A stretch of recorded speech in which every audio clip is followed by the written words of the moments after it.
கிருஷ்ணகிரி மாவட்டம் மத்தூரில் சுற்றுலா வாகனங்களை வழிமறித்து லஞ்சம் பெற்றதாக வீடியோ வெளியான நிலையில் எஸ்எஸ்ஐ மற்றும் காவலர் ஒருவர் சஸ்பெண்ட் செய்யப்பட்டுள்ளனர்.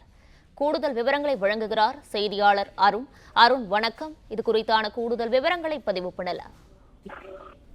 வணக்கம். மத்தூர் அருகே தேசிய நெடுஞ்சாலை வழியாக கோயிலுக்கு செல்லும் வாகனங்களை நிறுத்தி வசூல் வேட்டையில் ஈடுபட்ட ஹைவே ரோந்து பணியில் இருந்த சிறப்பு காவல் உதவி ஆய்வாளர் திருநாகரன், தலைமை காவலர் சரவணன் ஆகியோர் கிருஷ்ணகிரி ஆயுதப்படைக்கு மாற்றி கிருஷ்ணகிரி காவல் கண்காணிப்பாளர் தங்கதுரை உத்தரவு பிறப்பிக்கப்பட்ட நிலையில் தற்போது சிறப்பு காவல் உதவியாளர் திருநாகரன் மற்றும் தலைமை காவலர் சரவணன் ஆகியோரை பணியிட நீக்கம் செய்து கிருஷ்ணகிரி காவல் கண்காணிப்பாளர் தங்கதுரை உத்தரவிட்டுள்ளார்.